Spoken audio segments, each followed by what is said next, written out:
Nós começamos a falar, e no YouTube a gente tem a primeira parte dessa reflexão, sobre o quanto a nossa caminhada existencial nesse mundo, nesse tempo, ela acontece debaixo de duas realidades.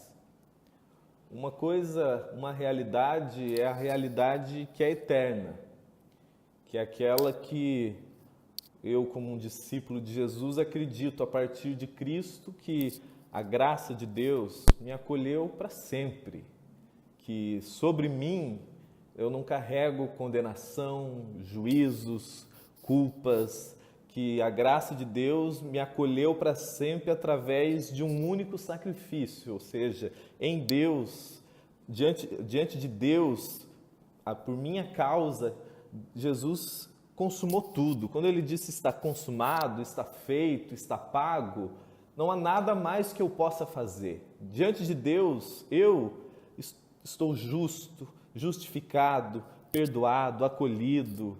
A Deus me salvou em Cristo para sempre. Mas uma coisa é essa realidade eterna em mim. Outra coisa é a minha realidade existencial.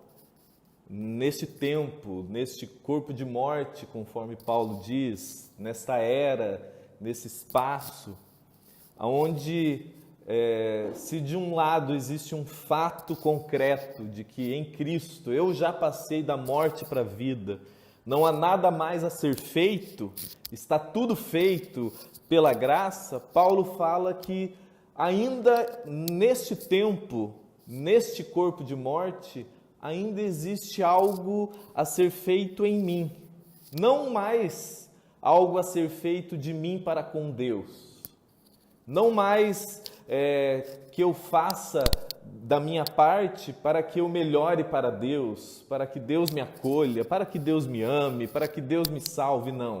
Isso já está feito. E a partir dessa consciência daquilo que já está feito, de que em Cristo não há condenação sobre mim, de que eu já estou acolhido pela graça, ainda assim neste corpo, nesta era, neste corpo de morte, existe um desenvolvimento da minha salvação que já eu já estou salvo. E por eu já estar salvo, por eu me saber salvo, por eu me saber acolhido na graça de Deus, debaixo e nesta consciência existe um desenvolvimento existencial, um amadurecimento existencial, um crescimento, uma educação na justiça. E Paulo fala que essa educação na justiça, esse desenvolvimento, esse amadurecimento da minha humanidade, que o meu chamado, o meu desenvolvimento não é para virar um anjo, não é para virar Gabriel, não. O meu desenvolvimento é para que eu me humanize. E isso não como um humanismo ideológico, mas para que eu me humanize à imagem daquele que é humano por completo, que é Cristo, que Ele é todo Deus e todo humano. Em Cristo eu aprendo quem Deus é e em Cristo eu aprendo o que o homem pode ser no seu potencial pleno. Então, eu estou nesse processo.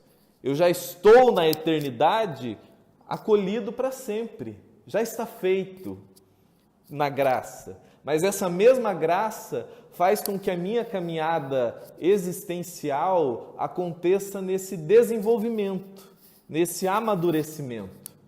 E ela precisa acontecer no chão da graça. Porque se eu tento me desenvolver para mim, para Deus, por minha própria conta, eu caio no que Paulo chama de justiça própria, de mérito próprio, neurose religiosa, e não é isso que o Evangelho propõe. O Evangelho da graça é uma vez que a consciência do amor de Deus vai se aprofundando em mim, na minha consciência, no meu ser, o que desemboca, Paulo fala, é essa metanoia, essa expansão da minha consciência, a renovação da minha mente, E isso vai educando a minha vida. Tito fala que a graça nos educa para a vida. E a gente começou, mais especificamente no nosso último encontro, a entender que essa educação na justiça, esse desenvolvimento existencial para a vida, ela também e sobretudo acontece de maneira paradoxa, confusa para a nossa mente humana, até na nossa dor, nas nossas fraquezas, nas nossas tribulações, nas nossas, como Paulo fala, na nossa constatação com a nossa própria relatividade, com a nossa ambiguidade, com os nossos conflitos, dores, calamidades. E a gente viu, e para quem não estava, quando Paulo, escrevendo aos Coríntios, ele conta a sua experiência onde, falando de um homem, e que quase que de certeza ele falando de si próprio, ele fala de um homem que foi levado ao terceiro céu, que teve experiências que era impossível contar, de tão profundas em Deus. E dele falando que isso geravam glórias que ele não conseguia nem verbalizar. E essas experiências com Deus eram tão profundas, tão magníficas, que por elas acontecerem neste corpo de morte, ele fala, a tendência é que ele gerasse nele uma certa arrogância, uma certa soberba, pela grandeza das revelações, mas que por isto, Paulo fala, foi-me posto um espinho na carne, que ele chama de mensageiro de Satanás, para que ele não se ensoberbecesse. E Paulo não recebeu aquilo, não lidou com aquilo de imediato com um senso masoquista de ai que alegria, estou sofrendo, não. Ele ora 3 vezes para que Deus tire aquilo dele. Não estava bom, estava doendo, estava incomodando. Existem várias vertentes para esse espinho, se era uma doença, se era a perseguição judaica, se era o desprezo da igreja de Jerusalém, porque Paulo pregava de maneira muito livre. Muitos chegam a dizer que era até uma tendência homoafetiva que ele tinha, não se sabe por concreto o que é, mas o fato é, existia algo que Paulo fala que esbofeteava ele. E Satanás, quando fala mensageiro de Satanás, que é essa palavra de acusador, contraditório, de algo que trazia para Paulo a constatação da natureza contraditória e confusa e relativa de si próprio na existência.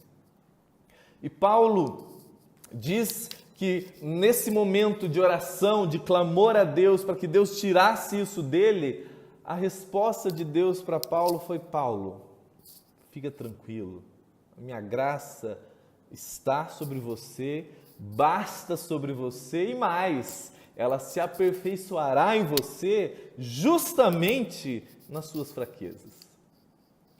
É porque quando você se constata fraco, é aí que existe um desenvolvimento, um aperfeiçoamento. E Paulo, escrevendo aos Romanos sobre algo com esse mesmo espírito, ele fala que as dores, tribulações, aflições deste tempo, dessa existência, produzem no homem caráter, produzem, e sempre que a palavra produz algo bom, você vê no Novo Testamento, está sempre relacionado a dores, a fraquezas, a conflitos.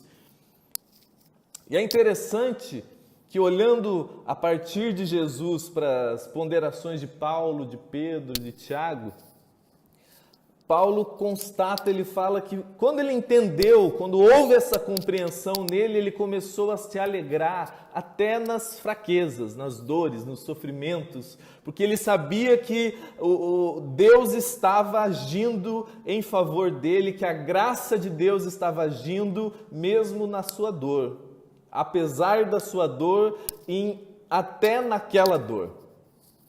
Só que essa exultação, essa alegria, essa confiança de Paulo, como eu disse, não é um chamado ao sofrimento, a teologia da dor, sofrimento masoquista, não, era fruto de algumas compreensões que Paulo carregava do Evangelho. Fruto de uma consciência que estava profunda em Paulo, que fazia com que mesmo nas próprias dores, nos conflitos, nas contradições que ele tinha, ele confiasse no bem e na graça de Deus agindo nele. E nós vimos que algumas dessas compreensões, a primeira dela que a gente viu é que para que a gente passe por essa existência, a graça de Deus produza algo de bom em nós, sem que a gente vire amargo, azedo, auto-vitimado, coitadinho, mas um ser maduro em Deus. Uma compreensão que eu preciso carregar é que Deus, Ele me ama, é bom, mesmo quando tudo em mim dói. Mesmo quando tudo em mim está doendo, mesmo quando tudo em mim é conflito, contradição, aflição, falta de entendimento do que está me acontecendo, eu preciso acreditar, confiar de que apesar disso e sobre tudo isso, Deus permanece bom. E Deus continua e sempre me ama, mesmo no meu profundo vale, eu preciso crer, como diz Davi, que o Senhor ainda está comigo. Naquele vale, naquela dor, naquela calamidade. A segunda compreensão que a gente viu de maneira mais aprofundada é que eu sou um ser relativo e eu vivo num mundo caído. E isso é importantíssimo para eu entender, porque quando lá no Éden, Deus falando com Adão, como resultado da queda, do pecado de Adão com Eva, falando, olha, porque você pecou, porque você desobedeceu, por causa disso, ele falou, a terra é amaldiçoada, você para comer vai suar, vai ter que trabalhar, suar, para ter filho vai doer, e mais do que isso, na sua existência, na sua caminhada, você vai se deparar com cardos, abrolhos, espinhos, dizendo que o mundo não vai ser mais o Éden. O mundo caído, coisas ruins e boas acontecem com gente boa e ruim. O mundo deixou de ser uma compreensão exata. Às vezes 1 mais 1 não dá 2 mais. Às vezes gente boa tem câncer e morre. Às vezes gente perversa tem uma empresa e explode bem-sucedida. As coisas não são mais dentro dessa caixinha, porque esse mundo é caído. Essa terra é amaldiçoada. E muito tempo, eu disse, quero repetir, eu lia, eu falava, gente, mas que Deus, eu me senti meio um capricho divino, tipo, não foi do meu jeito, então eu vou mostrar.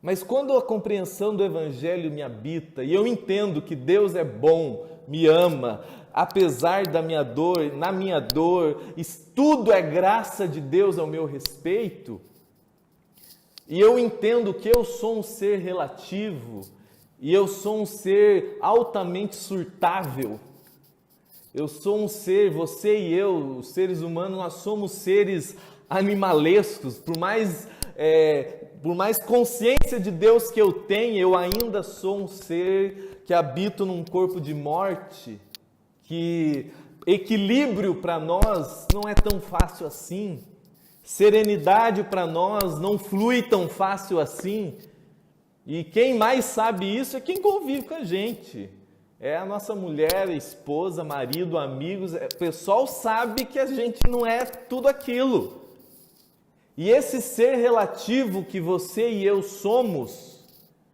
precisamos do contraditório, do mundo caído.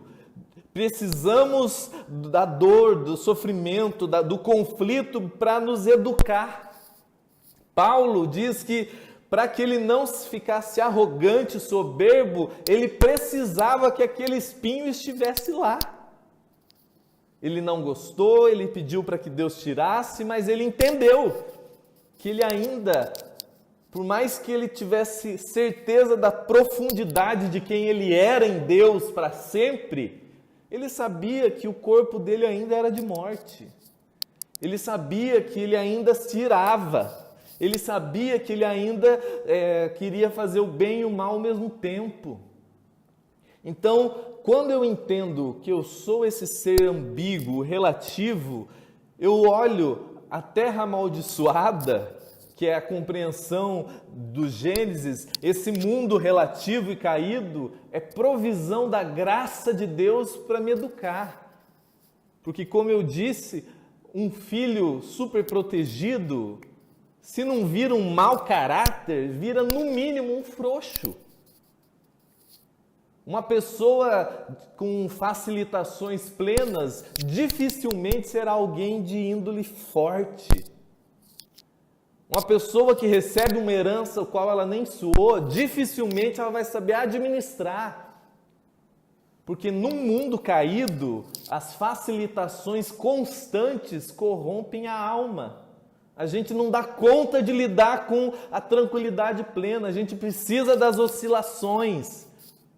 Não é Deus que precisa, não é capricho divino, é a pedagogia da graça que se utiliza de tudo, até das nossas dores, para nos educar, para dar um cuidado. Até aí não, é isso que provoca em nós esse caráter. A gente viu que a compreensão que é um dos motivos dos nossos conflitos, é que a gente não tem bem certo, conforme diz Romanos, que todas as coisas trabalham conjuntamente para o bem daqueles que amam a Deus. A gente até diz que acredita nisso, mas quando o bicho pega, a dor vem, o caos se estabelece, meu amigo, é muito difícil isso ficar dentro de nós.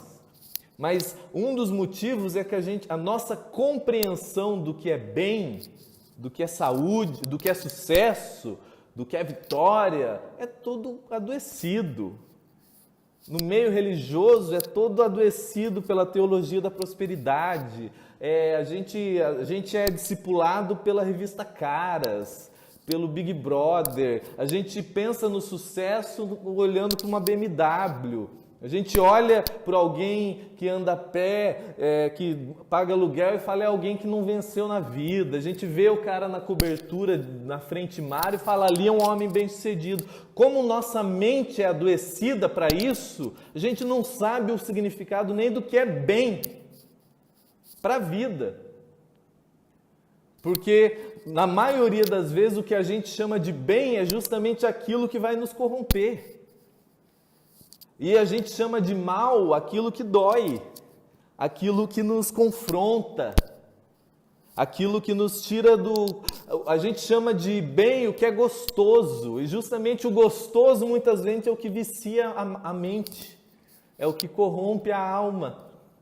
Então, quando eu entendo, a partir do Evangelho, a partir de Jesus, que bem é tudo aquilo que em mim gera paz, amor, misericórdia, bondade, gera em mim essa humanidade segundo Cristo, segundo Jesus, que quando todas as coisas cooperam para o bem, todas as coisas estão cooperando para que em mim a humanidade de Jesus cresça, para que o amor não se perca, para que eu continue amando, para que eu continue sendo generoso. Então, quando eu olho para alguém a partir disso, quando eu olho para mim a partir disso, todas as coisas, eu ganhar na loteria ou eu falir a minha empresa, desde que o meu ser não se corrompa, desde que eu não fique um ser cheio de ódio, de amargura, nenhum mal me aconteceu. Aconteceu meu dinheiro, a minha casa financeira, histórica, mas ao meu ser, nenhum mal aconteceu desde que o amor prevaleceu, desde que o bem prevaleceu, desde que a paz cresceu, desde que o reino de Deus se expandiu em mim. E a última compreensão que a gente teve é que o problema é que a maneira que a gente enxerga as coisas. Paulo, por mais que ele orou, ele sofreu, ele pediu para Deus tirar, ele entendeu que por mais que aquilo era um espinho, que fosse dolorido, que o esbofeteasse, fosse até de Satanás, mas ele falou, carrega uma mensagem, é um mensageiro, tem algo a me ensinar, a me educar. Ele falou, aquilo ali estava mostrando para ele o quanto ele precisava ainda se educar com relação à sua arrogância, à sua soberba. Quando eu entendo isso, eu lido com as dores, com os conflitos, com as dificuldades, com as calamidades, com outro entendimento, com outra compreensão a partir de Jesus. E dando mais um passo hoje, nessa caminhada da graça e do sofrimento na minha vida, eu queria que você guardasse hoje mais uma compreensão sobre isso, que é que muitas das dores que a gente sofre e das calamidades que a gente tem que lidar, como a gente já viu e eu te encorajo a ouvir o que a gente falou no último encontro, lógico, às vezes você faz tudo e está tudo errado. Às vezes, no imediato, você imagina que a porta vai abrir e ela não abre. Às vezes a doença aparece e não sabe de onde. Às vezes o caos se estabelece e não sabe de onde.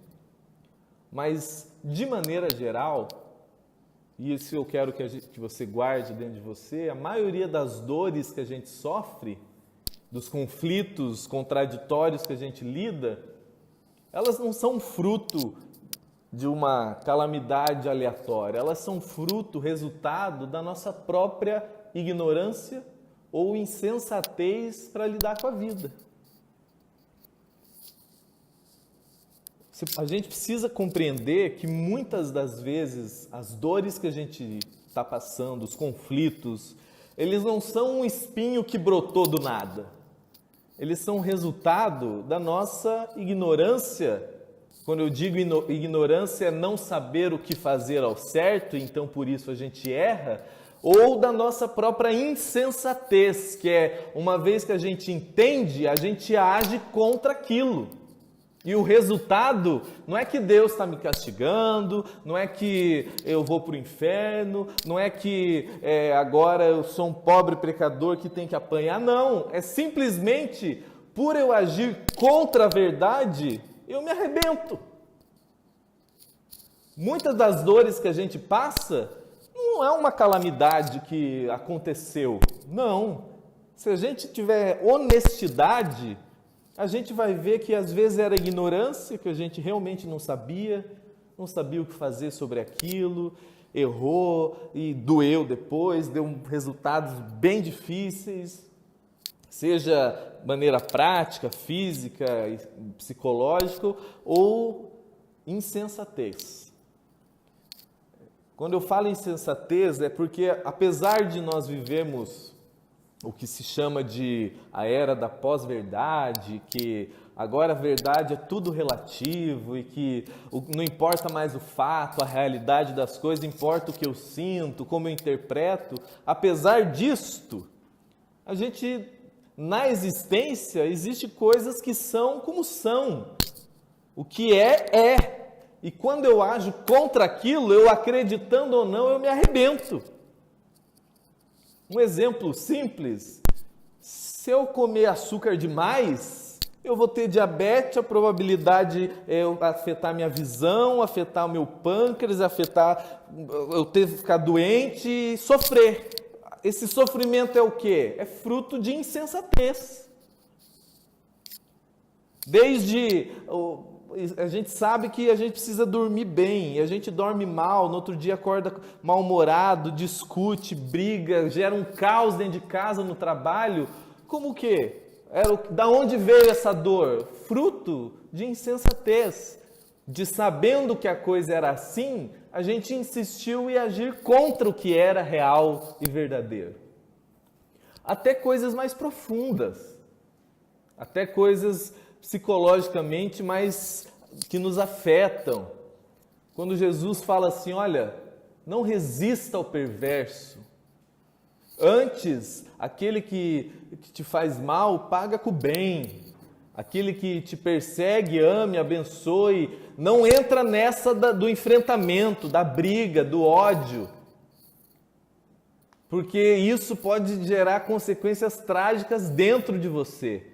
E a gente insiste na vingança, a gente insiste no não perdão, a gente insiste em ficar e levar isso por meses, anos. E o resultado, amigo, 90% hoje das doenças que as pessoas têm, ou elas são psicossomáticas, ou seja, somatizadas pela nossa psique, ou elas são potencializadas pela fragilidade da nossa mente.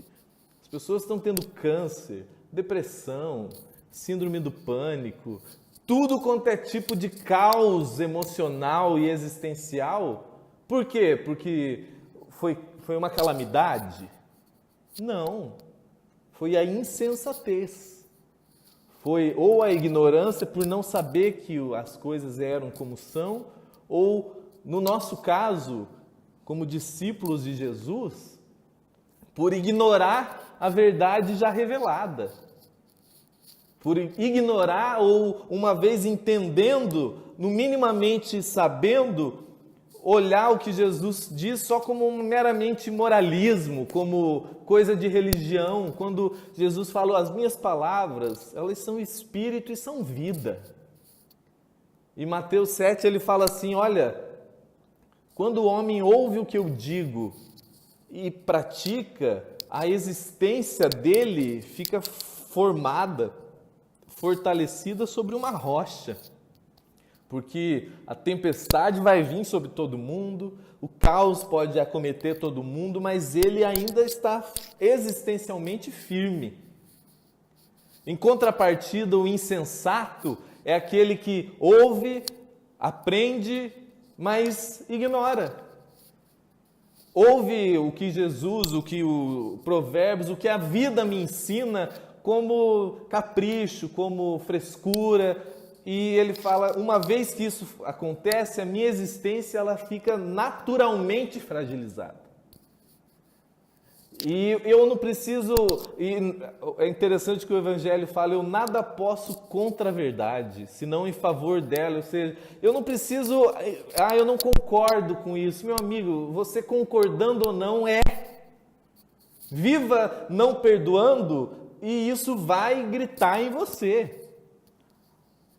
Não seja generoso e isso vai berrar em você. E não é uma calamidade do acaso de um mundo caído. É resultado da minha insensatez. É resultado da minha briga contra a verdade, que eu olho, entendi minimamente, mas ignoro. Acho que comigo não será assim. Eu olho para a minha vida e vejo que muitas das dores que eu provo não é que uma calamidade que me bateu, um espinho que brotou da onde eu não vi, não. Foram resultados da minha insistência contra a verdade. A maioria, se nós formos honestos, a gente vai identificar isso, que nós lidamos com muitas dores e a gente precisa dessa honestidade, até para se libertar daquilo. Enquanto a gente fingir que a gente está sendo acometido de caos e calamidades inexplicáveis e não tiver a honestidade de olhar perdoadamente, pacificado na graça, mas de olhar e falar, eu errei, eu por isso, e se render à verdade da existência, a gente vai ficar dando murro em ponta de faca. Segunda compreensão que a gente tem que ter e guardar dentro de nós é que a nossa interpretação da dor, do caos, da calamidade, potencializa o sofrimento em nós. Que uma coisa é a dor, outra coisa é a minha interpretação sobre aquela dor. E muito do que a gente sofre, mesmo na vida, não é a dor em si, mas é a nossa interpretação daquela dor. Porque a dor, ela é objetiva. Se eu pegar e dar um murro em alguém, a pessoa vai ter uma dor. E ela vai sentir aquela dor. E o sofrimento daquela dor vai ser de acordo com como ela vai interpretar. Porque se ela só sentir a dor da pancada, daqui a pouco passa. Mas se ela interpretar aquilo que, como que ele foi capaz, se ele era meu amigo, e agora, e a mágoa, e a amargura, e rarará, aquilo vira um monstro que nunca mais passa. Eu vi um videozinho esses dias de uma criança tomando injeção e que ela tomou tranquilinha, porque o enfermeiro tirava a atenção dela daquilo e quando ela viu, a dor era real, mas ela era pequena. Em contrapartida, tinha um outro homem que fazia um escândalo. Por quê? Porque ele interpretava aquilo de maneira desproporcional. E a maneira que a gente interpreta as coisas, elas são condicionadas por muito, por moral, por culpa religiosa, por neurose que a gente atribui a Deus e que não tem nada de Deus. Tudo isso faz com que certas dores objetivas ganhem dimensões. Porque se você for olhar a dor de alguém que está passando fome na África, a dor e o sofrimento de alguém que está vivendo a guerra da Síria, que perde tudo e vê família explodir, e vê casa desmoronar, e está sofrendo porque existe uma dor real. E a dor e o sofrimento de uma mulher que se mata porque engordou, porque foi mandado embora do emprego e o cara dá um tiro na cabeça, porque alguém deixou de falar com ela. Não existe um sofrimento? Existe. Existe uma dor? Existe. Mas isso ficou desproporcional para a realidade das coisas. Porque a maneira que a pessoa interpretou aquela dor gerou um sofrimento desproporcional para a realidade do que é. E a gente tem que, quando a gente está passando por certas coisas, conscientes da graça de Deus sobre nós, identificar se o que a gente está sentindo é proporcional à realidade dos fatos. Por exemplo, a minha avó, as minhas duas avós já partiram para a glória. A segunda, eu tinha um contato mais recente, de alguns anos, então eu fiquei triste, lógico, mas nada avassalador. E a minha primeira avó, que me criou, que foi minha mãe na infância, e olha, eu dormia no quarto dela. E eu lembro quando ela partiu para o Senhor, quando ela faleceu, não houve em mim nenhum tipo de desespero, porque eu interpretei aquilo de maneira pacificada. Eu sabia que ela estava em Deus para sempre. Eu fiquei com uma dor saudosa, afinal era minha avózinha querida. E não houve desespero, eu não quis morrer. Eu lembro, como se fosse hoje, me ligaram, eu estava em Belo Horizonte, minha família no Paraná, mas aquela dor real não virou um sofrimento depressivo em mim. E foi a minha avó que me criou, porque eu interpretei aquilo a partir da verdade do Evangelho, aquilo se pacificou, chorei, deu uma dorzinha, sofri, mas de maneira proporcional, pacificada. E é interessante que a gente está finalizando o nosso apartamento de decorar. A Janine trabalha na área, a gente conseguiu algumas coisas com preço mais em conta, no custo. Só que a gente está cansado, e obra, e bagunça. Eu tinha dormido, acordado, ia dormir tarde, levantado cedo, e aquela bagunça. E o tapete chegou errado, menor. Errado não, nós erramos no pedido. Eu fiquei tão irritado. E minha vontade era explodir. E, de repente a Janine olhou e falou, meu Deus, mas que desproporção é essa?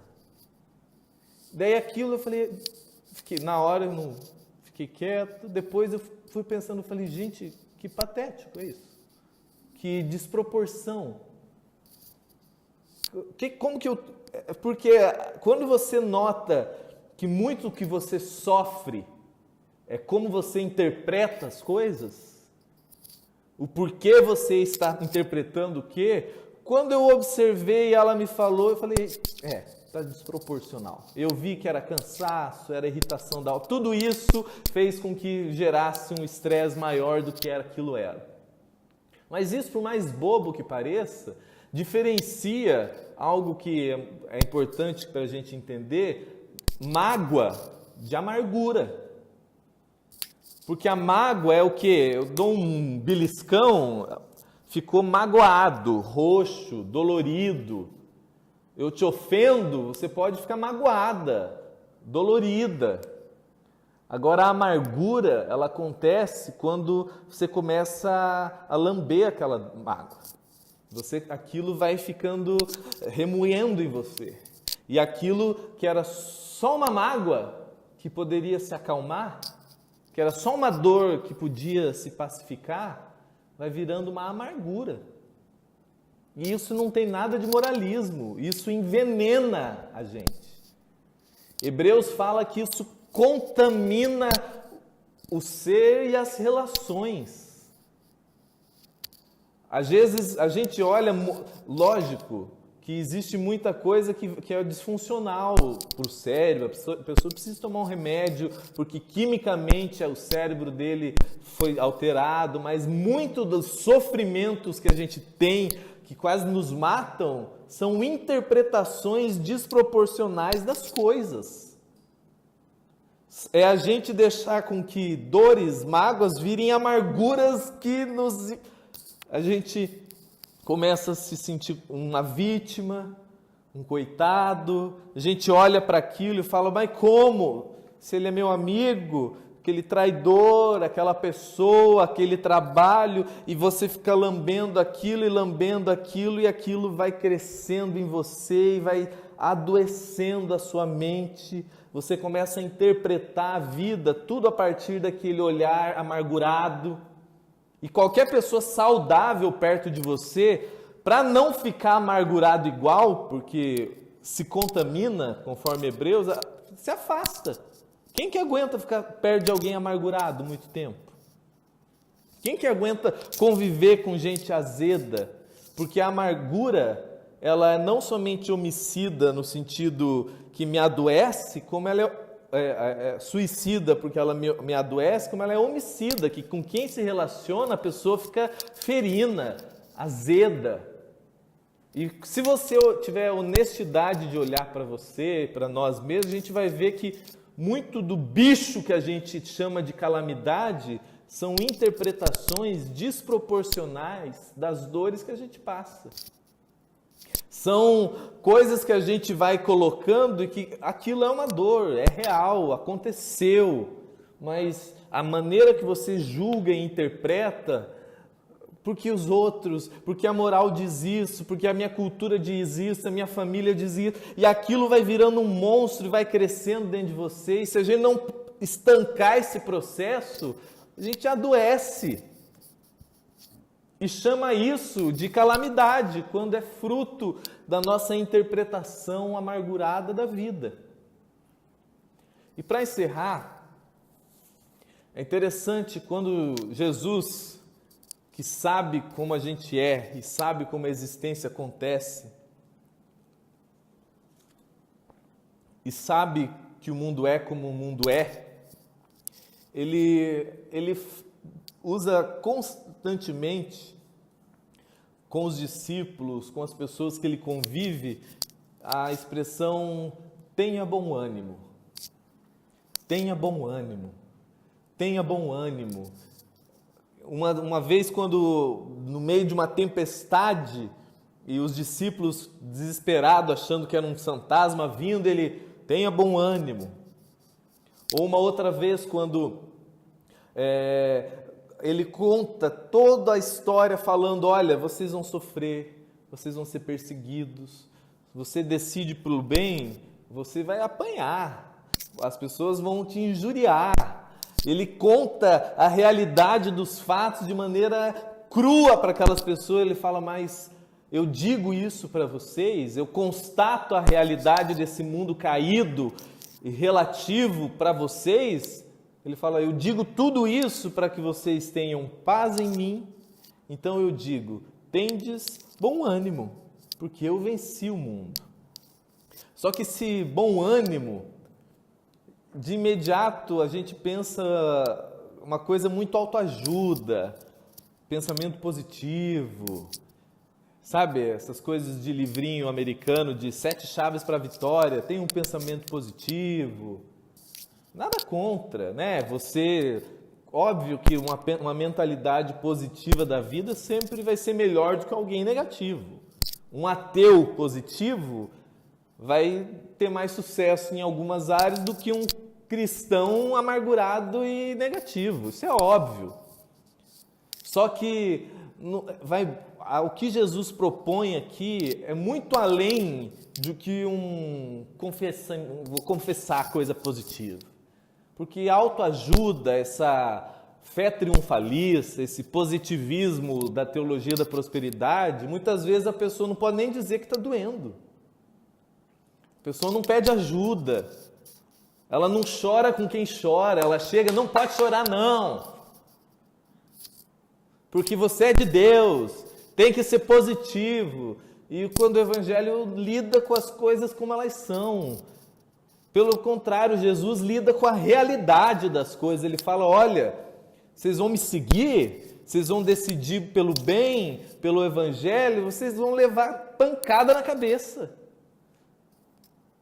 As pessoas vão perseguir vocês, vocês vão ser injuriados. Ninguém vai mandar cartãozinho de Natal, as pessoas vão desprezar vocês por vocês amarem o bem.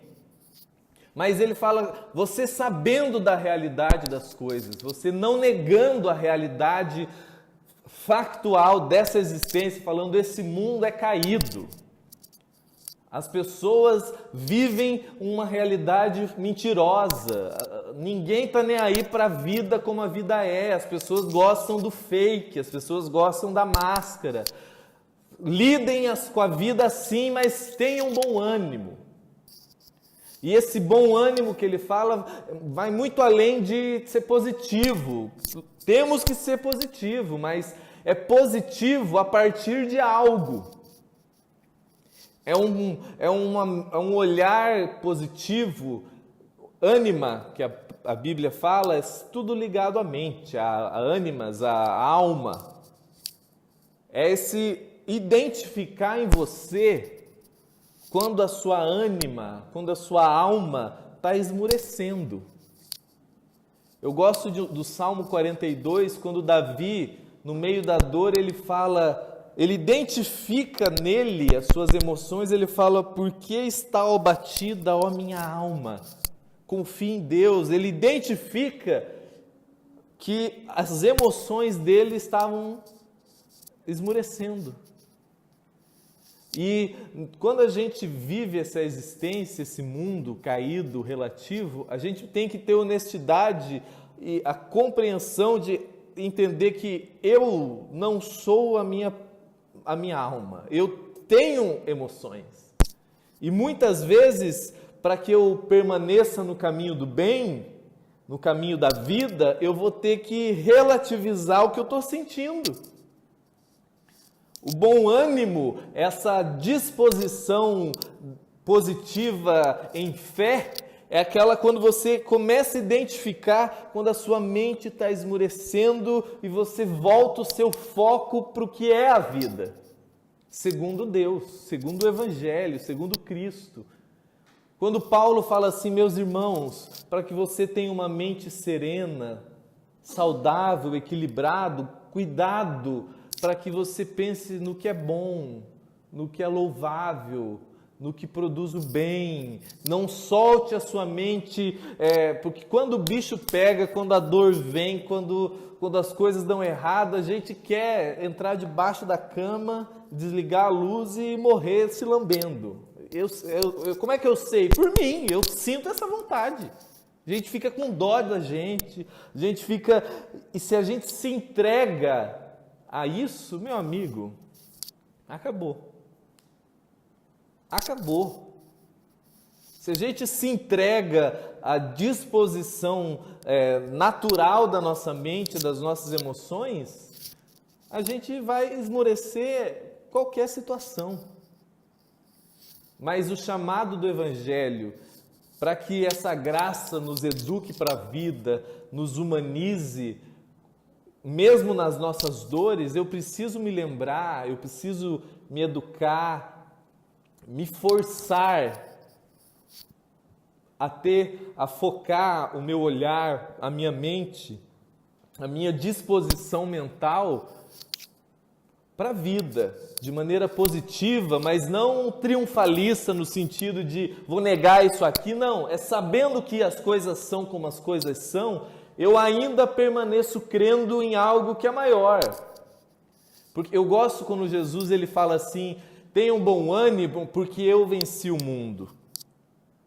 Porque se o meu olhar é só isso aqui, só essa existência, se sucesso para mim é casa própria, empresa top, se testemunho para mim, testemunha aqui Maurício, ele nunca vai contar o que ele era amargurado e hoje ele está em paz. Os testemunhos é sempre assim, eu andava a pé, agora eu ando de carro. É sempre coisas, é sempre essa existência, a minha empresa faliu, agora ganhou. É sempre isso. Se a minha existência se foca nisso, meu amigo, quando o bicho pega, não existe positivismo que me levante. Agora, quando eu entendo quando Jesus fala, tenha bom ânimo, pois eu venci o mundo, mas ele venceu o mundo apanhando, indo para a cruz, sendo desprezado. Que mundo é esse que ele venceu? Que mundo é esse que ele me convida a ter bom ânimo para vencer também como ele, esse mundo nele? O único lugar onde o mundo acontece e o reino de Deus acontece, que é em mim. Quando que eu venço o mundo? Quando, apesar das dores, apesar dos conflitos, apesar dos contraditórios, em mim eu não me tornei um ser amargurado, cheio de ódios, de vinganças. Eu posso pagar aluguel, mas eu estou vencendo o mundo em mim. Agora eu posso morar na cobertura, dirigir um Porsche e dar testemunho que eu estou vencendo. E está perdendo, porque em mim eu sou um ser amargurado. A minha mente é toda promíscua. O meu coração é cheio de vingança. Meu amigo, eu só venço o mundo. Eu só ando nesse bom ânimo para vencer o mundo quando o meu olhar, quando a minha interpretação da existência é todo segundo o significado do que vida é. Quando eu entendo o que vida é e me foco a partir, me sabendo que apesar dessa bagaceira toda, eu sou um ser amado, eu sou um ser da eternidade, eu sou um ser que já passou da morte para a vida e nada me separa desse amor, nessa confiança eu posso falar como Paulo, em Cristo eu me torno um mais do que vencedor, eu venço o mundo, mesmo que eu morra crucificado. É interessante, eu acho que semana passada, retrasada, nós assistimos o filme de Paulo. Filme que me tocou, porque no final, quando ele escreve a última carta dele a Timóteo, a última carta em vida, e ele escreve, e ele diz que chegou a hora, ele iria partir, eles iam matá-lo. E ele escreve assim, que ele estava sendo entregue como libação, mas que ele tinha combatido o bom combate, que ele tinha completado a carreira, guardado a fé e aquela consciência de estou vencendo, eu sou um vencedor. O cara terminou decapitado. Que mundo é esse que ele venceu? Que prosperidade americana é essa que ele conquistou? Que sucesso é esse que ele nunca ia chamar? Paulo não seria chamado para dar testemunho, porque o cara só terminou preso e depois decapitado. Agora, eu só compreendo o significado do bom ânimo que Jesus me chama a ter, porque ele venceu o mundo, muito além de uma fé de autoajuda, uma crença positivista, mas essa positividade em fé, quando eu enxergo e me foco na esperança, no significado do que é a vida, segundo Deus, do que é o bem, segundo Deus, do que é vencer, segundo Deus. Aí sim eu olho para a minha dor e falo, está doendo, estou sofrendo, mas isso não vai virar um monstro em mim. A amargura se acalma, eu perdoo quem eu tenho que ser perdoado, as pessoas podem me roubar e me fazer mal, mas o mal não me habita mais. Assim eu caminho e a graça de Deus vai trabalhando em mim e cooperando em todas as coisas para o meu bem, para que eu vença o mundo e tenha bom ânimo, porque eu entendi a partir de Jesus o que é vencer o mundo, o que é o bem de Deus em mim, o que é vida para Deus. Aí, amigo, você pode terminar preso, injuriado, desprezado por muitos, decapitado e com uma confiança de eu venci, eu combati o bom combate, eu completei a carreira, eu guardei a fé e eu sou mais do que vencedor. E olha, por só saber o que vida é e o que vida não é. Porque Paulo, a partir das nossas compreensões de sucesso, de vida, de mundo, de vitória e de prosperidade, ele morreria um homem amargurado, depressivo, porque era tudo que a gente não enxergaria. Então, para que a gente encerrasse, eu gostaria que você guardasse isso dentro de você e levasse. A gente tem que entender que realmente a graça está trabalhando e fazendo com que tudo em nós coopere para o nosso bem, para a nossa construção como ser humano, segundo Jesus. Mas muito das dores que a gente sente é só fruto, resultado da nossa ignorância ou insensatez de viver contra a verdade. Segundo, que muito do que a gente sofre desesperadamente é resultado da nossa interpretação das dores que a gente passa, que muitas das vezes são desproporcionais e são interpretações condicionadas por coisas completamente fora do que a vida é. E para encerrar, que eu entendo e interpreto as coisas como elas são quando eu enxergo a vida com esse bom ânimo. Mas um bom ânimo não com um olhar positivista, triunfalista, que nega a realidade, que o triunfo da fé positiva é para ter sucesso e os outros que se explodem eu quero muito ser o cara. Não, é para vencer esse mundo, para vencer o mundo que quer constantemente me habitar. A avareza, a amargura, o ódio, a impiedade, o desprezo ao próximo.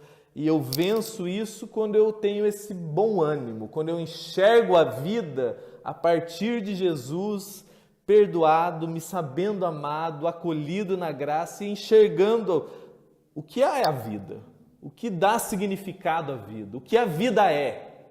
Aí, amigo, as coisas vão ganhando as devidas proporções, o que dói, dói, mas nada mais, eu não sou sucumbido pela dor.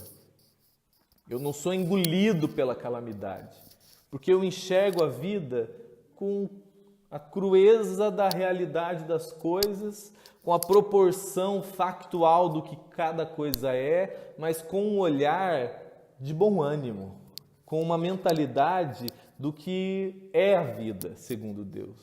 De que essa existência, muitas das coisas que a gente sofre, é porque a gente está dando proporções a coisas que não são vida, de que não vão produzir vida. E pelo contrário, é justamente aquilo que destrói a vida. Muito dos cânceres que a gente tem é porque o cara quer muito ter uma empresa grande. O cara tem e morre de câncer, de tanto estresse. Porque trabalhou pelo que não é vida. Sofreu pelo que não é vida. Entrou em depressão e desespero pelo que Jesus fala. Olha, isso aí, amigo, é abominação aos meus olhos, porque não é vida.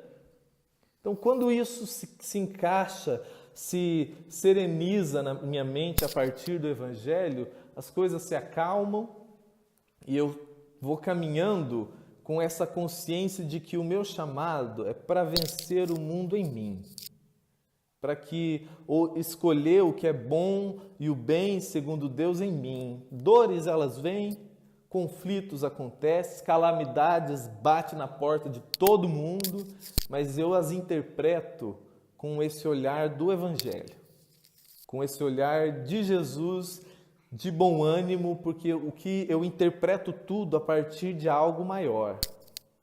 O meu olhar, ele é condicionado por tesouros profundos, por significados mais eternos. Aí as coisas não me sucumbem, não me engolem.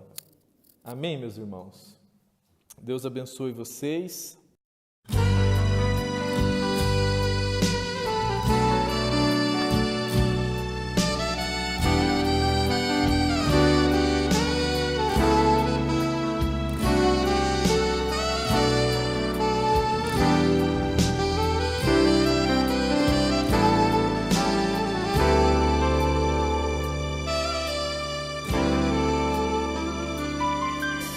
Seja engrandecido, ó Deus da minha vida, Tu és o Deus da minha salvação.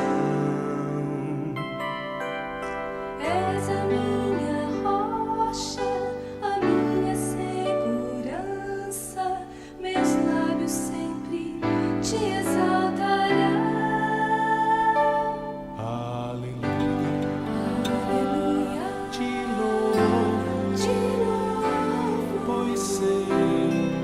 Sobre todos é Senhor.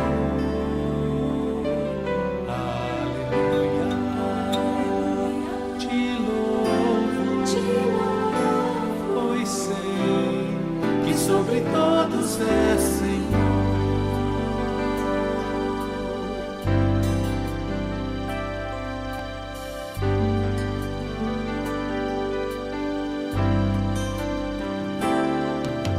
Seja engrandecido, ó Deus da minha vida, Tu és o Deus da minha salvação.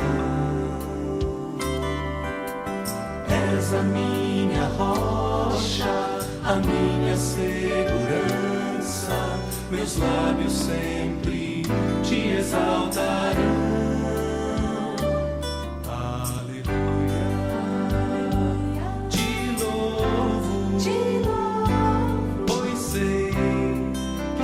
Todos é Senhor.